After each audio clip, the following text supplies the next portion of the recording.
good morning, bitches. Let's make some caramel today. I am craving me some caramel popcorn, and I'm going to show you how to make the kind that you buy in those tins for Christmas, okay? But starting with our 2 sticks of butter.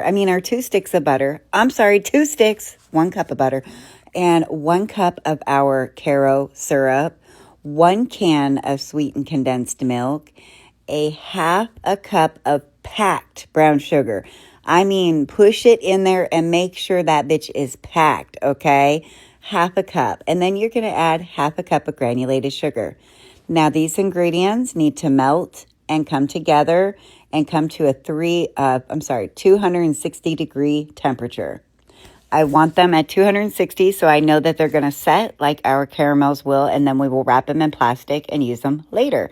Or you can take and pour this over your popcorn, and then you can put it in the oven for literally 30 minutes, shaking and moving it every 5 to 10 minutes, and you will have a cooked popcorn caramel. It's so good. I'm going to show you guys some another time.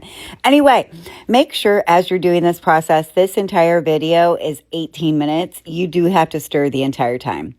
If you do not stir, it will burn and you'll end up with little black pieces all over your caramel.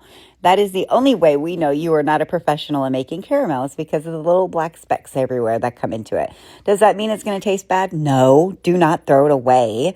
It just shows you that you have a little bit more to work on, and make sure that you don't put your spoon down or your anything. It is always consistently stirring. You can't stop it. If you do, you's in trouble.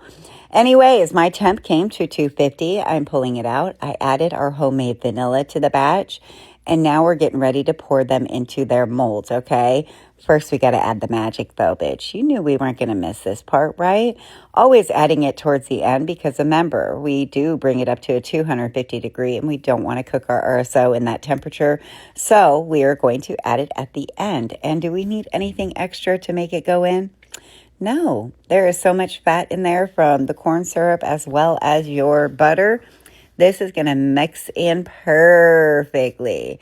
Ready? Here we go. Let's get her mixy, mix, mix, mix. I love this part. Mix, mix, mix. Anyway, at the end of this, I add salt to the top of mine. You don't have to. Okay, if you wanted to make these chocolate, you add chocolate chips to the end of this, and then mix them in with your RSO.